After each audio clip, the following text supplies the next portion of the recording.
On today's episode of the Lockdown NHL podcast, regression candidates in the Western Conference, including a few names that could regress in a roundabout way.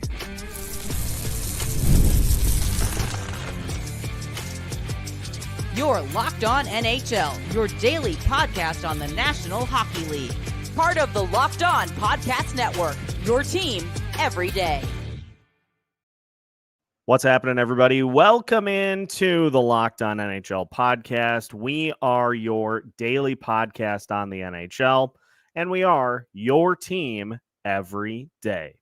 We thank you for making Lockdown NHL your first listen each and every day. Make sure you subscribe on YouTube and your favorite podcast platforms so you don't miss out on any new episodes throughout the week. Today's episode of Lockdown NHL is brought to you by FanDuel. Make every moment more. With the playoffs in the rearview mirror, the sports just aren't sporting the way we want them to. But this summer, FanDuel is hooking up all customers with a boost or a bonus daily. That's right. There's something for everyone every day, all summer long. Visit FanDuel.com to get started. On today's episode of Lockdown NHL, we'll discuss players who could regress in 2024-2025 for a variety of factors, including age, role, and too many mouths to feed on the roster. My name is Seth Toupal, your daily Minnesota Wild insider, host of Locked On Wild, joined by JD Young today of Locked On Sharks for the Western Conference Tuesday edition of Lockdown NHL. JD, we've got regression on the table here for today. We went with breakout candidates last week, and so only fitting that we flip to the other side. Negative. Yeah, we got to dive in and talk about those players that are just going to not have a great season this year. Not even worth being NHL players anymore. Just throw them off into the sea. We are done with these guys. No, I think for us, we just looking at guys who that was a really great season last year, but is it doable again? I think. Yeah. And there are good reasons for all of these. And so I will start because I want to talk about a player in particular, but also a team in general. And this is not for the reason you would think. I'm talking about Filip Forsberg. And you look at Filip Forsberg, he's coming off a season in which he just very handsome. 48 just goals. Look at Filip Forsberg. That's all you got to end the sentence right there. Just look at Filip Forsberg. I definitely did not expect that was the route you were going to go, but I'm just going to continue to try to keep keep us on the level here. Forsberg, 29. He played in all 82 games and scored 48 goals. He had 94 points on the season. I'm also just now noticing that he had 347 shots on goal, which is that's a lot. That's insane. That's more than he had in the previous two seasons combined. But here are the reasons. He played in 82 games, which is something that he had not done since 2016, 2017. So there is potential there for some regression. He played in 50 games last year, 69 the year before that, and 39 the year before that. So there have been some games that have been missed, but he's a guy that shoots a ton. Here's the reason that I am putting him in as a regression candidate, and it applies to the entirety of the Nashville Predators roster. Because you got guys like Gustav Nyquist on there. You have Ryan O'Reilly. You got a lot of options.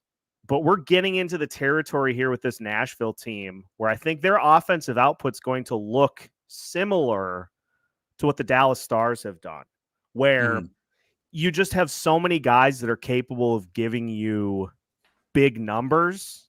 I mean, Wyatt Johnston was the only player that they had over 30 goals last season, but they had a ton of guys that were between, 29, 28, 27, 26.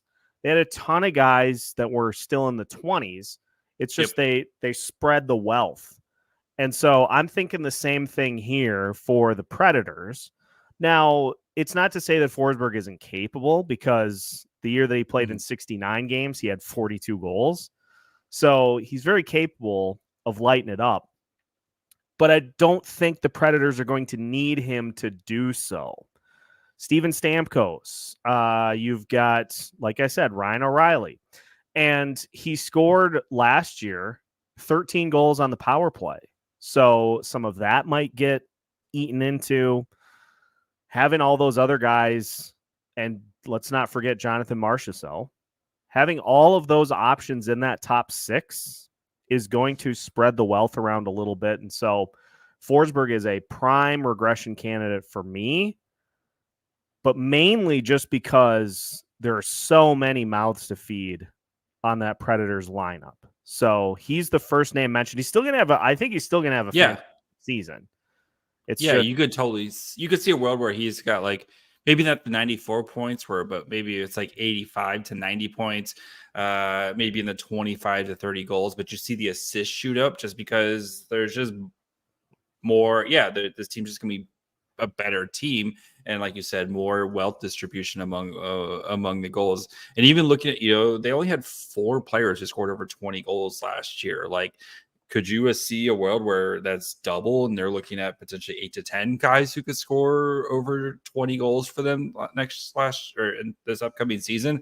And maybe, his personal stats take a hit, but this team's just a better team because they're not having to rely on him being Superman every night and put up 48 goals for them to be a competitive team. And, he can have his nights where, it's just not working for him tonight, but that's why you have Steven Stamkos. That's why you have, all these other guys who can pitch in for you. And, that's good teams are teams like that who, unless you have a Connor McDavid type of player who can just carry a team on his back, but good teams like the Dallas Stars like that are guys who can, any night, it could be just somebody different. And I think that puts a little less wear and tear on the team where it can be everybody kind of sharing the load there. So I totally see it, but it doesn't mean Forsberg's going to have a bad season. I think it's just going to be, I think it's a lot to expect him to repeat that type of season. Who's first on your list? Zach Hyman. So Zach Hyman last year, 80 games, 54 goals, 23 assists, 77 points. In a related conversation topic, Connor McDavid, Seth, how many points did he scored last year? 132, wasn't it? 132. He had 100 assists. So I'm not a big math guy. That's 32 goals. Connor McDavid, the last time he scored only 32 goals in a season, he was a child at the age of 19, or in his the 16-17 season where he played all 82 games. He had 30 goals. This is the lowest amount of goals since that season. I can easily see a world where Zach Hyman, who had 54 goals last year, and Zach Hyman is he's great at what he does, right? He hangs out in front of the net. He cleans up. And that is a great player to have on your team, especially when you have guys like Connor McDavid and Draisaitl and these other, M. Bouchard, who can create for you, and he's just kind of cleaning it up. But if you flip-flopped and Zach Hyman had 32 goals next year and Connor McDavid had 54, would you blink an eye at that? No. That's I don't think it's I think it's just because Connor McDavid I don't see a world where Connor McDavid is just putting up 30 goal seasons back-to-back years. I think Connor McDavid's probably going to be in the 40 to 50 goal range. And if I had to take, I would say, give me the over on 50 goals. And I just think I just don't think the Edmonton's offense is going to just continue to get better and better. Those goals have to come from somewhere. And I just think naturally Zach Hyman, who maybe is cleaning up some of those Connor McDavid goals, is going to be having to clean up so many Connor McDavid goals because they're just going to go in the net. So I expect McDavid's assist number to drop because who's putting up 100 assists again? But I expect that goal number to go up, and I think Zach Hyman he's going to see the regression when it comes to the scoring. So, yeah, I think he's a prime candidate because you don't, and then what he did in the playoffs too, like you don't see those types of seasons hardly ever. They call them career years for one reason, because you only do it once. Yes. Well, and we'll get a prime example. No, I'm not going to make that joke. I had one that I was going to say about him, getting to the NHL level for a particular reason that doesn't have anything to do with, but I'm not going to do it.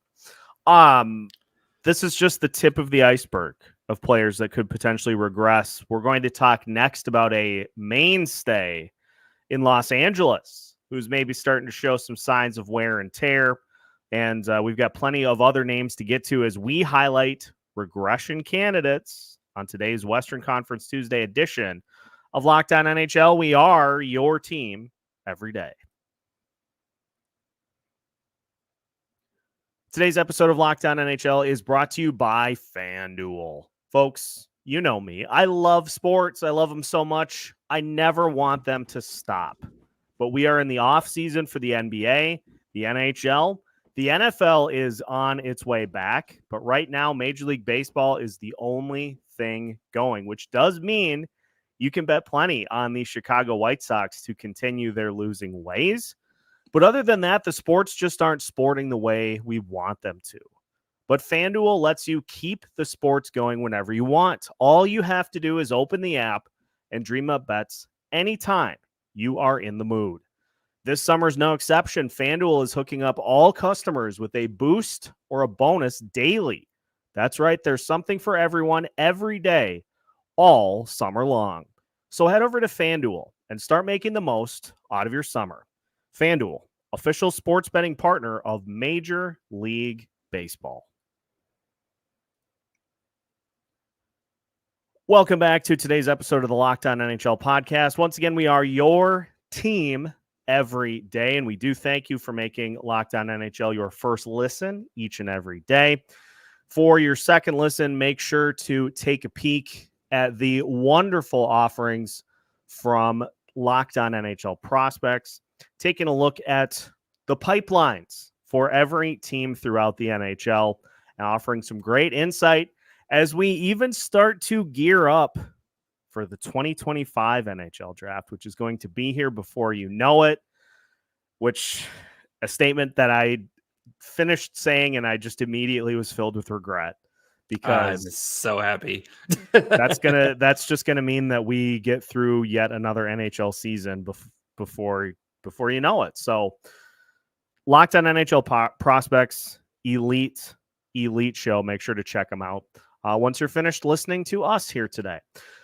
We're talking regression candidates. We started off with Filip Forsberg and the Nashville Predators, and we went then to Zach Hyman. I'm going to go next, JD, Anze Kopitar. Oh, no. He's been in Los Angeles forever. I did an episode a long time ago wondering what would have happened had the Minnesota Wilds selected Kopitar instead of Mikko Koivu. And that was another one that I'm going to always now wonder, what if? But if you look at Kopitar's numbers on the surface, 26 goals, 44 assists, 70 total points. He played in 81 games. In fact, he's only missed 2 games in the last 3 seasons. On the surface, everything looks fine. Like, he wins a ton of faceoffs, 26 goals, 40 assists. Like I said, his total shots on goal went from 210 in 2021-2022 to 169 last in 2022-2023. This past season, 133. So we're talking like a 30-shot dip each season. The minute numbers have been pretty similar, but they have been on the decline. Slowly declining, yep. And here's the other thing that is interesting over the last few seasons. Now, this isn't a huge indicator, but it's going to help make my point. 2 seasons so that's ago, all that matters. Yeah, 2 seasons ago, Kopitar had 72 hits. This in 2022-2023, he had 68. This past season, 37. What happens as you age? It takes longer for you to recover from injuries and from contact. His blocks also dropped from 87 2 years ago to 65 this past season. Now, those may just be circumstantial evidence, as they would say in the world of investigating crimes. But here's one that is not. Total shot attempts, 353 2 seasons ago, 290 the 3 seasons ago, I should say. 290 2 seasons ago and 232 this past season. Oh, and his shooting percentage, 19.5%. It's pretty high. 19.5 is not sustainable. When you look at, he's ranged anywhere from like 8 or 9 to typically right around 15 on average. And so 19 leads you to believe that he got a little lucky with fewer attempts. You're missing the biggest point here. Quentin Byfield. Quentin Byfield's right down he's their 1C of the future. Yeah. I think this is like Byfield had his breakout season last year. And while Kopitar's numbers are been dipping, I think Byfield's just going to take his spot and be the first line center at maybe not the beginning of the season. But would it surprise you by Christmas if you see Byfield playing first line center and Kopitar is slid down to the second line, and then you have Filip Forsberg as your third line center? I think it's father time, unless you are even Joe Pavelski at the end of the playoffs last year. He knew it was time. Nobody outruns father time. So no, they do not. So thank you for getting the alley-oop to talk about really the main reason as I go into this detailed breakdown of all these different things, like I'm a detective on the case. Just like, it's that guy. Yeah, like, he did it. He did it. It's Quentin Byfield. He did it. He's the reason why. No, yeah, because I mean, you drafted. He's a top pick in a draft in the NHL draft, second overall pick, right? And like he's a little bit. The development has taken a little bit longer than I think the Kings would want. But yeah, Anze Kopitar has had an amazing career. He's one of those guys I hate watching. I love watching him. I also hate him too because he's killed the Sharks for so many years.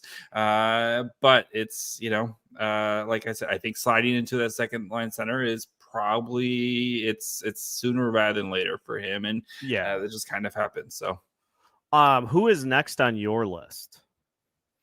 Staying in the Pacific, we're very Pacific heavy today. Brock Boeser, Vancouver Canucks. I'm going to read some numbers to you, and you tell me which one of these does not sound like the others.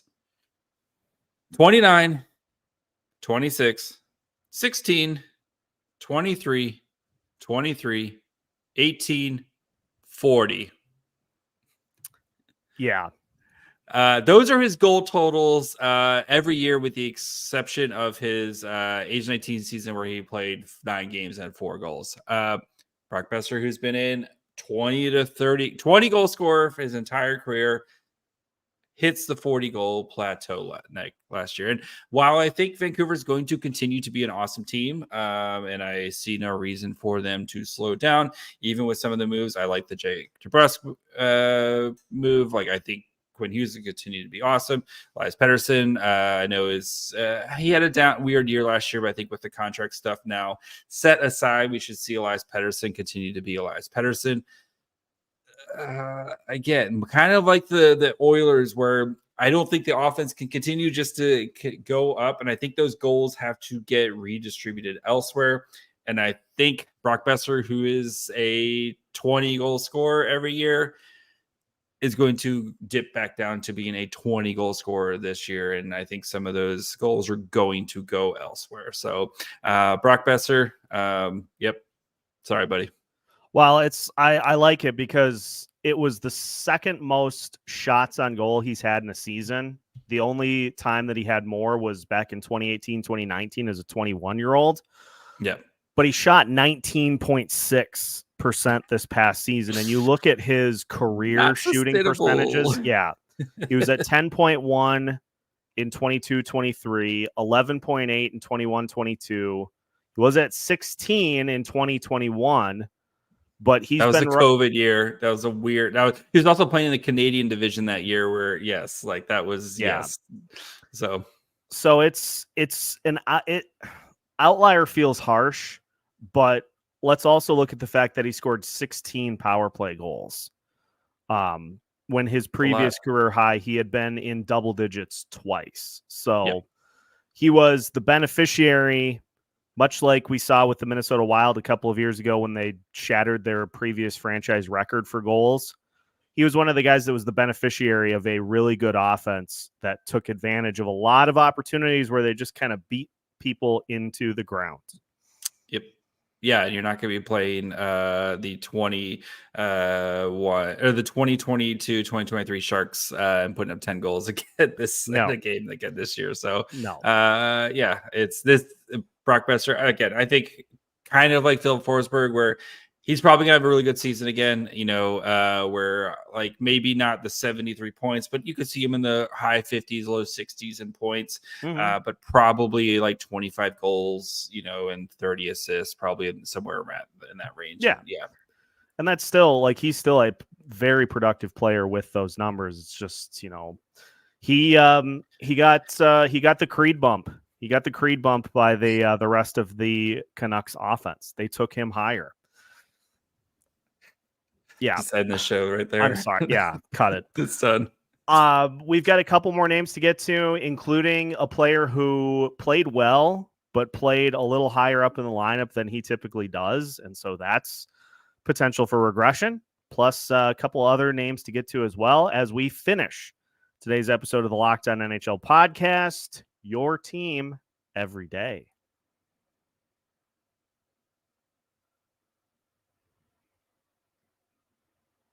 Final segment of today's episode of Lockdown NHL. We thank you for making Lockdown NHL your first listen each and every day.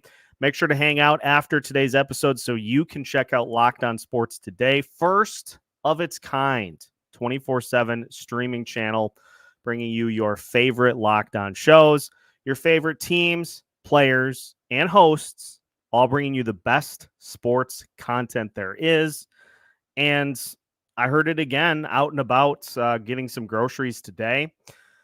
Two hosts on a major radio network just going toe-to-toe like at full volume.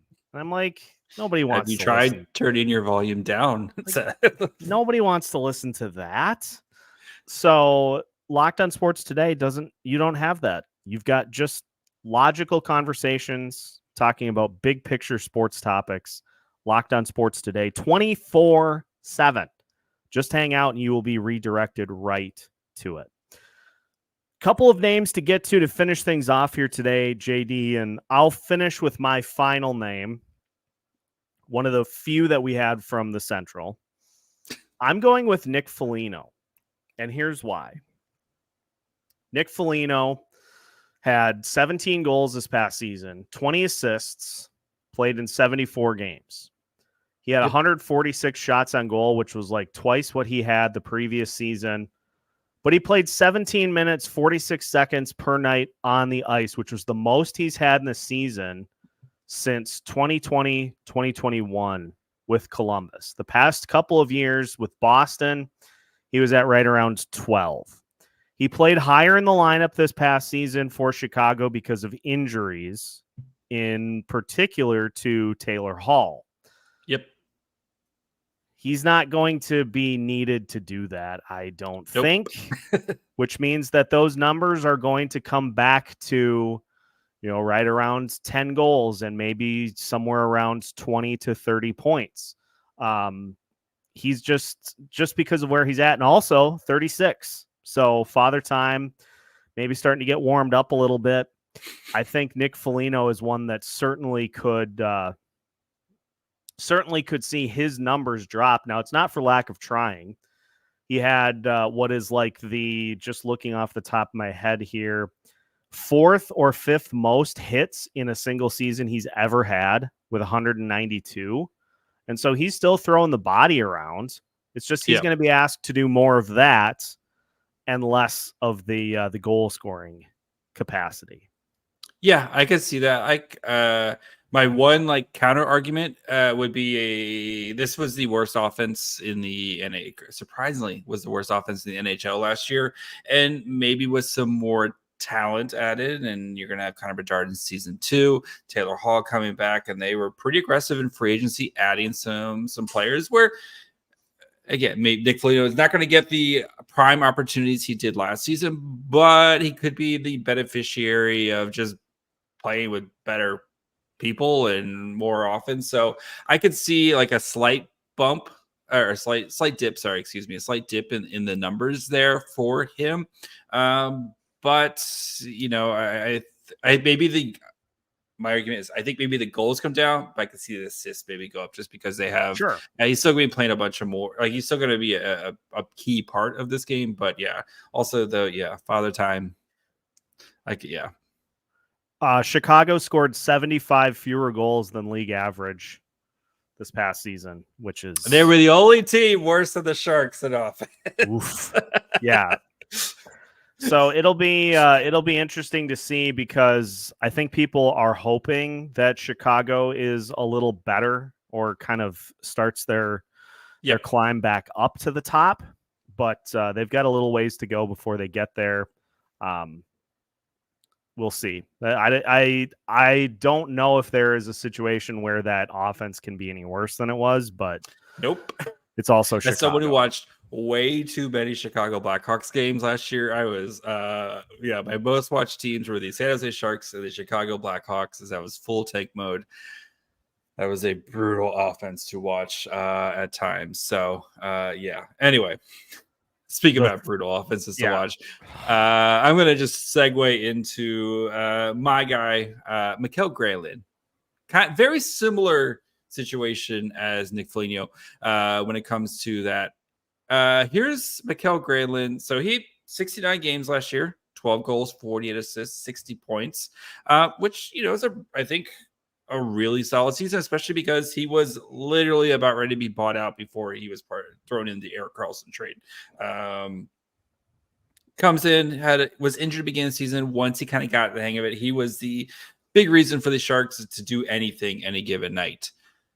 But the dude played first line minutes, number 1 power play team, and first number 1 PK team. He played almost 21 minutes a night as age 31 season. That's a lot of minutes for Mikael Granlund. And he played well, like I said. Enter this offseason, right? You have some Celebrini dude who's going to be playing Will Smith. They signed Tyler Toffoli. Not as versatile, but does score. You have Alex Wennberg, who's versatile, and Logan Couture, who played 6 games last year. Mikael Granlund is just not going to get the same opportunities, and the Sharks should not want Mikael Granlund to get the same opportunities because you have all these shiny new toys and you want them to go do things. So while I think Granlund's going to have a really solid role, probably as a second line, probably the first line center, but I would assume by Christmas, Celebrini takes over that first line center role. He's going to be a second line center and probably going to be traded before the trade deadline because I think he can help another team win. I don't think he's going to have the same. I don't think it's not realistic for him to have the same type of production on this team. While the Sharks, I think, will be more competitive night in and night out. I don't think they're still going to struggle to score goals. And I think Granlund's just not going to have the same role they did last year. Perfectly logical case made for regression. Now, there are plenty of others that could make the list. It'll be a lengthy one, but these are some that just stand out as to the potential for some regression here for 2024-2025. That's going to wrap it up for today's episode of Lockdown NHL.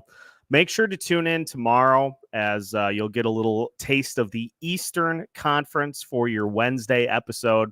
And again, make sure to check out Lockdown NHL Prospects and Lockdown Fantasy Hockey for some additional listening here to finish off the day. Also, make sure to hit that subscription button on YouTube and do us a favor, hit that bell too, so that anytime a new episode drops, you know it and you're ready for it, because we've got you covered with new episodes every Monday through Friday, all part of the Locked On Podcast Network. We are your team every day.